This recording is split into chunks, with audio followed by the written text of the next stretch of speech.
제가 오늘 이렇게 한번 좀 말씀드리고 싶어요. 아마도 오늘 이 주일 오전에 예배당에 나와서 예배를 드리고 계시는 여러분들 중에 이런 분이 혹시 계실지 모르겠습니다. 야, 내가 지금 한가하게 예배당 나가서 예배 드릴 때인가? 내가 지금 해결해야 될 문제가 얼마나 많은데, 지금 내가 해야 할 일이 얼마나 많은데, 지금 내가 고민이 얼마나 많은데, 속상한 일이 얼마나 많은데, 지금 이 시간이라도 나가서 돈 벌어야지. 지금이라도 가서 누구랑 싸워야지. 내가 지금 여기 있을 시간이 어디 있어? 혹시 이런 분들 계시다면 우리의 일상이 하나님 앞에 하던 대로 예배드리는 이 일이 얼마나 소중한 것인가를 깨달으셨으면 좋겠습니다. 하나님의 복음의 원수들은요, 우리의 일상을 무너뜨리려고 합니다. 다니엘을 괴롭힌 사람들, 다니엘을 죽이려고 법까지 만든 사람들은 다니엘의 빈틈을 노려요. 그런데 그 빈틈은 대개 언제 생기느냐 하면 일상이 무너질 때 생깁니다. 다니엘은 놀랍게도 억울하고 속상하고 우겨쌈을 당하는 것 같은 큰 위기의 순간에 마치 아무 일도 없다는 듯이 집에 돌아와서 하던 대로 합니다. 여러분, 하던 대로 감사하는 게 이게 쉽게 될까요? 기도에 습관이 있고 감사에 훈련이 되어 있기 때문에 가능한 일이라고 봅니다. 지금 우리 전교인들이 매일마다 소감문, 소양교회 감사 문장을 쓰고 있어요. 감사의 글을, 감사의 문장을, 감사의 기도를 쓰고 기도한다는 것은 우리에게 일상의 감사를 지켜나가는 거룩한 습관과 훈련을 드리는 일이라고 봅니다. 여러분, 이게 얼마나 우리에게 유익한지 몰라요. 즉, 원수의 공격에 쉽게 쓰러지지 않는 첫 번째 단계는 하던 대로 감사하는 것입니다. 그러면 그 무릎 꿇고 기도하며 감사의 기도를 할 때에 우리는 두 번째 단계로 나아갈 수 있는데요. 한번 따라 하시기 바랍니다. 믿음으로 감사합니다. 네, 감사의 근거가 믿음이어야 합니다. 그런데 무엇을 믿을까요? 당연히 여호와 하나님을 믿는 거죠. 그런데 하나님을 믿으면서 우리는 고난과 억울함을 당할 때에 이런 질문을 많이 해요. 이런 일이 왜 일어납니까?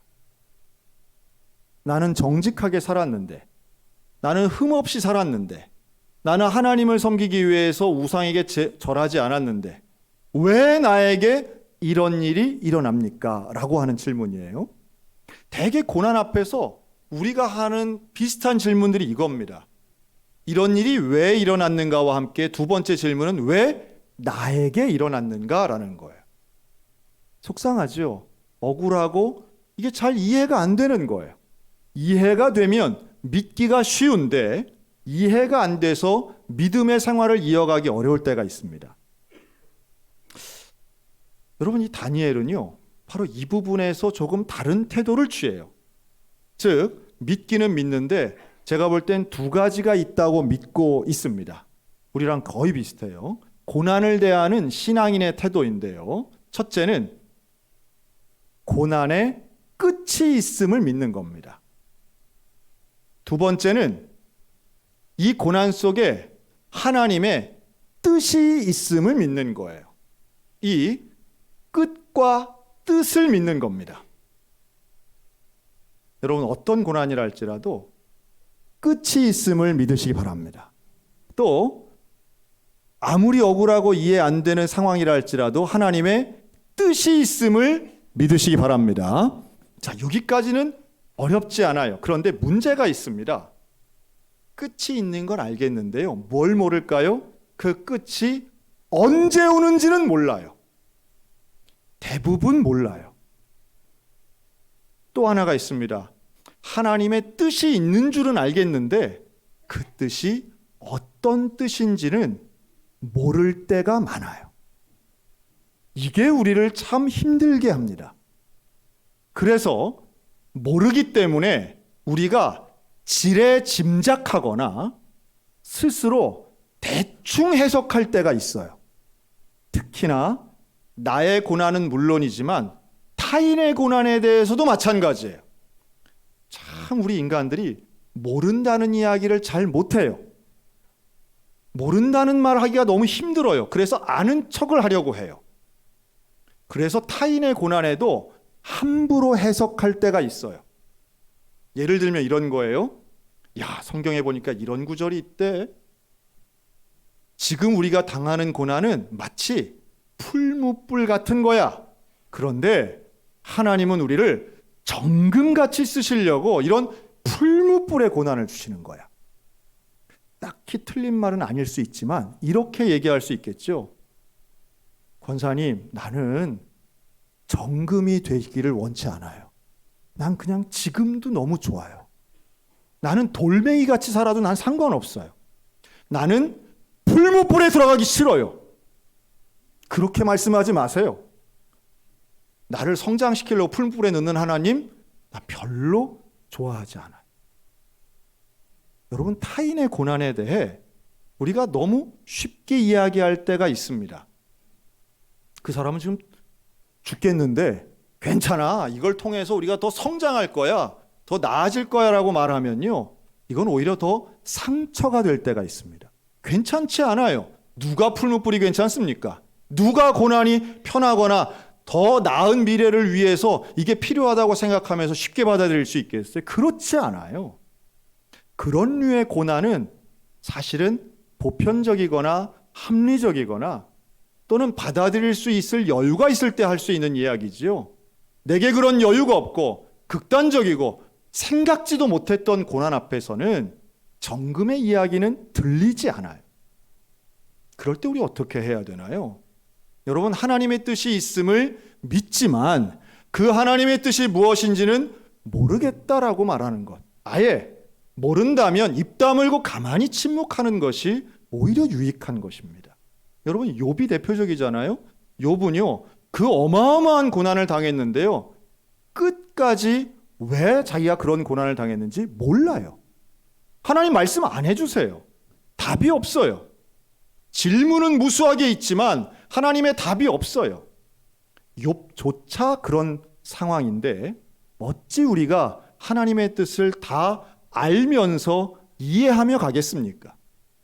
여러분, 이해하면서 가는 건 사실은 믿음이라 보기 어렵습니다. 믿음은 이해되진 않지만 믿는 거예요.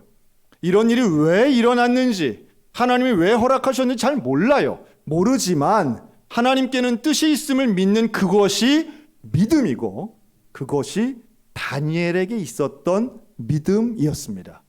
자기에게 밀어닥친 이런 억울하고 속상하고 상상 못했던 법률을 이용한, 왕이 내 편임에도 방어막이 될 수 없었던 이러한 극단적 상황에서도 다니엘은 하나님을 믿어요. 하나님을 믿음으로 질문하지 않아요. 언제까지입니까? 묻지 않고 왜 이렇습니까? 묻지 않아요. 또 불평과 저주의 기도도 하지 않아요. 저들을 망하게 해달라고, 공의를 세워달라고, 저 악한 무리들을 없애달라고 기도하지도 않아요. 놀랍게도 다니엘의 기도는 감사의 기도였어요. 감사의 기도. 어떤 분들은 목사님 그거 너무 연약합니다, 너무 비겁합니다, 혹시 이렇게 생각하실 수도 있겠다 하는 생각이 들어요. 하지만 다니엘에게는 이미 경험이 있었어요. 어떤 경험이냐? 억울함 속에서도 하나님을 붙잡고 하나님의 뜻을 믿는 사람에게 하나님이 어떤 은혜를 주시는가 하는 경험이 있었어요. 젊은 날의 다니엘은 느부갓네살 왕의 금신상에 절하라고 하는 명령을 받은 적이 있습니다. 근데 그때 다니엘의 세 친구 사드락, 메삭, 아벳느고라고 하는 이 세 명의 친구가 절하지 않아요. 그러면서 뭐라고 그러냐면, 너 절하지 않으면 풀무불 들어간다 라고 하는 위협 앞에서 우리는 우상에게 절하지 않습니다. 하나님이 우리를 구원하실 것입니다. 믿음의 담대한 선포를 합니다. 그런데 더 놀라운 거는요, 그리 아니하실지라도 우리는 우상에게 절하지 않습니다. 이렇게 말해요. 그 유명한 그리 아니하실지라도의 신앙이 사실은 다니엘과 그의 세 명의 친구를 통해서 성경에 나오는 말씀이에요. 법을 어길 것이냐? 너희 죽을 거야. 너희 풀무불 들어갈 거야. 라고 하는 이런 엄중한 경고 속에서 하나님이 우리를 구원하실 것이 우리의 믿음이지만 그리 아니하실지라도 우리는 하나님의 뜻을 다 모르니까, 하나님이 어떻게 하실지는 그 계획표를 우리는 100%다 모르니까, 그렇게 안 하신다 할지라도 우리는 하나님을 믿습니다 라는 거죠. 여러분, 이 신앙이 사실은 다니엘에게는 평생 있었음이 너무도 놀랍습니다. 젊은 시절 한순간에만 있었던 것이 아니라 그가 80이 넘어도 여전히 하나님을 의지하고 하나님을 믿는 믿음으로 고난과 억울함의 순간을 일관성 있게 대했다는 게 참 놀랍습니다. 그리고 그 감사는 결국 다니엘의 인생 전체를 온전하게 만들고 있습니다. 제가 아는 한 형제 이야기를 할 텐데요. 이 형제는 1976년생입니다. 올해 48살 정도 됐죠. 좋은 대학을 나오고요. 외국계 기업에서 지금도 일하고 있고 직장에서도 유능하게 인정받고 있습니다. 그리고 2012년, 그러니까 이 형제는 어릴 때부터 교회 생활을 하고 신실하게 믿음의 생활을 이어오다가 2012년 역시 믿음의 배우자를 만나서 결혼을 합니다. 근데 그 결혼식에 정말 훌륭한 목사님을 주례자로 세웠는데 그분이 바로 김선일 목사님이었습니다. 네, 죄송합니다. 제가 그 결혼에 주례를 했어요. 당연히 저와 함께 한 달 넘게 가정에 대한 교육도 받았습니다. 그리고 하나님께서 은혜를 주셔서 이 가정엔 아들을 하나 허락하셨어요. 그 아들이 지금 초등학교 2학년이 됐습니다. 멀리 떨어져 있어서 자주 만날 수는 없었지만 소식을 잘 주고받던 사이였습니다. 여러분, 혹시 결혼하신 분들 중에 주례 목사님에게 혹은 주례해 주셨던 선생님이나 주례 선생님들에게 연락 자주 하십니까? 그런 분 거의 없으시죠? 많지 않습니다. 저도 주례를 꽤 했는데 본인의 결혼 기념일이나 혹은 지난주가 스승의 주일이었죠. 스승의 주일 될 때, 스승의 날일 때 연락하시는 분은 정말 극소수입니다.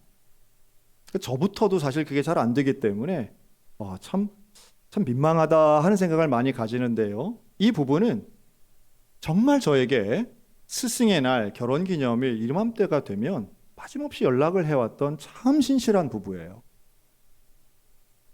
하나님 보시기에도 정말 사회적으로도 가정적으로도 교회적으로도 참 건실하다, 참 보기 좋다, 이런 생각을 가지고 있던 부부였습니다. 근데 지난 1월 말 토요일 아침인데 잠을 자고 일어난 이 남자 집사님, 이름은 손정호 집사입니다. 이 남자 집사님이 다리가 아픈 거예요. 왼쪽 다리가. 어디 운동을 한 것도 아니고 특별한 상황이나 나빴던 상태가 없었는데 갑자기 왼쪽 다리가 아픈 거죠. 주물러 봐라. 주물러도 별로 차도가 없어요. 점점 다리가 더 아파오고 다리가 부풀어 오릅니다. 이건 그냥 아픈 게 아니다. 그래서 119를 부르게 됩니다. 119 구급차를 타고 가는데 다리에 부풀어 오른 것과 통증을 보면서 119 대원이 이런 얘기를 합니다. 이것은 아무리 봐도 혈액통인 것 같습니다. 혈관통인 것 같습니다. 혈관에 뭐가 문제가 생긴 것 같습니다. 주말이어서 전문의를 쉽게 만날 수 없었다고 그러죠. 시간이 갑니다. 고통은 점점 깊어옵니다. 대학병원을 거쳐서 큰 병원에 갔습니다. 너무 아파서 마취제를 맞고 쓰러져 잠이 들게 됩니다. 그리고 병원에 간 지 이틀 되는 48시간 만에 보호자에게 전문의가 한 이야기는 너무도 놀라운 이야기였어요. 지금 당장 손을 쓰지 않으면 생명도 위험해질 수 있습니다. 정확하게는 무릎에 있는 동맥에 혈전이 생겨서 이미 괴사가 시작된다는 거예요. 환자 본인은 마취에 취해서 잠을 자는 듯한 상태였고요. 당황한 부인은 81년생 부인은 그 자리에서 의사가 내민 서류에 사인을 하고 수술을 했는데 병원에 간 지 48시간 만에 왼쪽 다리를 절단하게 됐습니다. 소식 듣고 온 양가의 부모님들도 너무나 놀랐어요. 토요일에 입원해서 수요일에 이제 마취가 풀리고 잠이 깬 본인은 마치 한잠 자고 일어난 것 같았는데 자신의 다리가 없어진 거예요. 얼마나 놀랐을까요? 그리고 5개월이 3개월이 지난 지금까지도 사실은 그 원인을 알지 못합니다. 전조 증상이 없었고 가족력도 없습니다. 특별히 아픈 것도 없었고 매년 하는 좋은 회사에서 해주는 건강검진에서도 전혀 이상이 발견된 적이 없습니다. 저에게 다리를 절단하고 몇 주 후에 저에게 연락이 왔습니다. 목사님, 저희 가정에 이런 일이 있었습니다. 기도해 주세요. 저는 목회를 하면서 우리 소양교회에도 많은 환우들이 계세요. 아니, 질병으로만 따지면 생명에 더 위급한 우리 환자들도 많이 계십니다. 일일이 병원에 어떤 병원은 면회가 안 되기도 하고 어떤 병원은 또 그런 상황이 안 돼서 제가 다 찾아가지 못하는 일들도 많습니다. 그런데 이 가정은 하나님 앞에 질문이 생기는 거예요. 아무리 질병이, 아무리 사고가 사람의 생각과는 다르게 갑자기 일어난다 할지라도 하나님, 이런 일은 도대체 왜 일어나나요?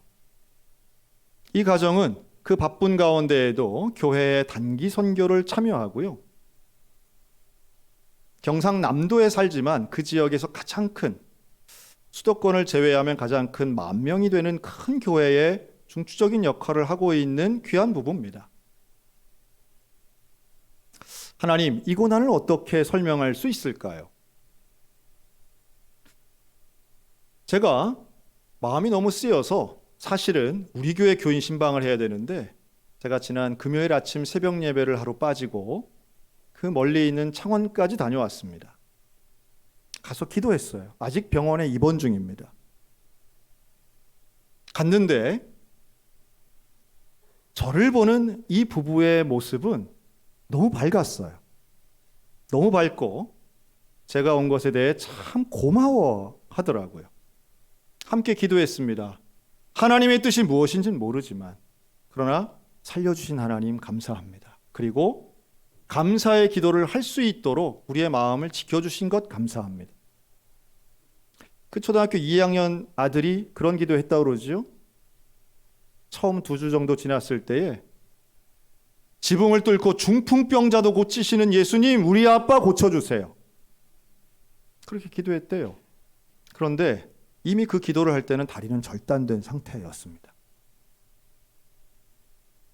제가 그런 이야기를 했던 것 같아요. 무슨 말이 위로가 되겠습니까?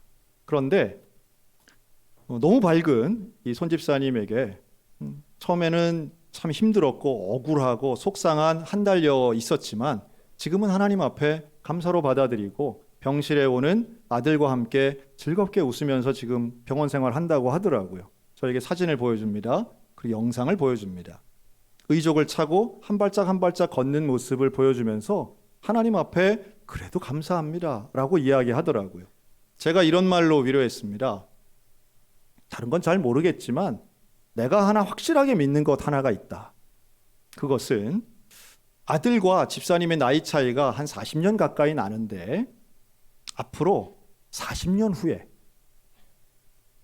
아들이 아버지의 나이가 됐을 때 분명히 인생에 이해 못할 고난의 순간이 올 것이다. 그렇겠죠. 대한민국 사회에서 40대 후반, 50대 초반이 얼마나 살기 어렵잖아요. 그런데 그때에 그 아들의 기억 속에 내 아버지는 내 나이 때 무엇을 했을까? 내 이 나이 때 우리 아버지는 다리 하나를 갑자기 잃었는데도 감사를 잃지 않았어. 나를 웃으면서 안아주셨어. 최소한 얼마나 절망스러운 상황이었겠지만 그 상황 속에 가정을 무너뜨리고 인생을 망가뜨리고 불평과 저주로 어린 나의 마음에 상처 주지 않았어. 저는 확신하건대 그때 가서 생각나는 아버지의 현재의 모습은 위대함과 인생의 지표가 될 겁니다. 그랬어요. 왜냐하면 대부분의 아들들은요, 평생을 나의 아버지와 비교하기 때문입니다. 내 아버지 30살 땐, 내 아버지 40살 땐, 내 아버지 50대는 무엇을 했었던가? 그때 나에게 어떻게 대했는가? 그때의 아버지와 지금 나는 어떤가?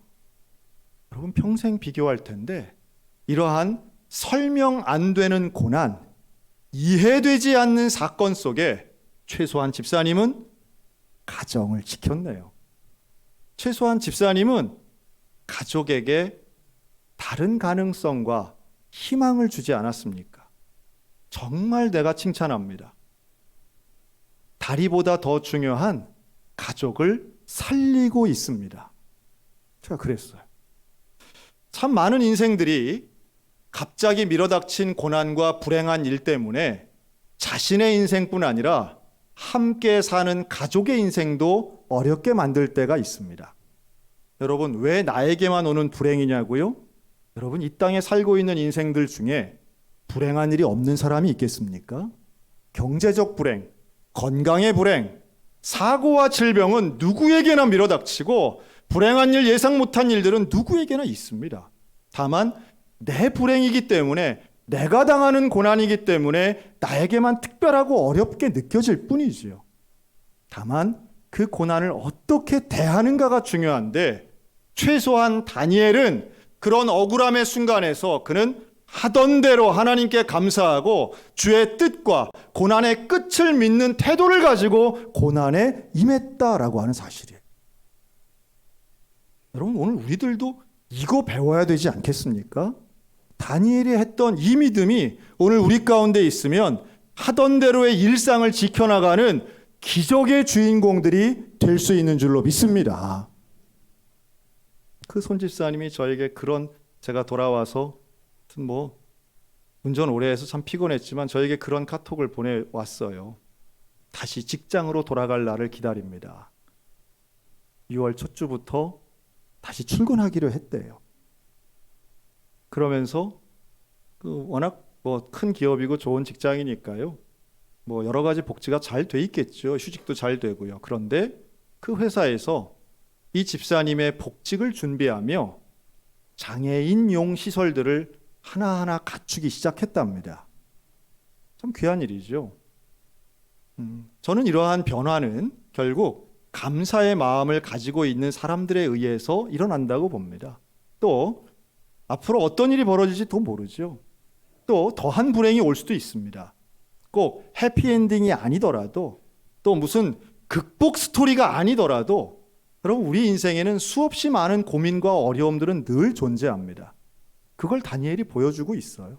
80이 넘어서 이런 수모를 당하고 있지 않습니까? 그럼에도 불구하고 다니엘은 의연하게 하던 대로 기도하고 하나님께 감사합니다.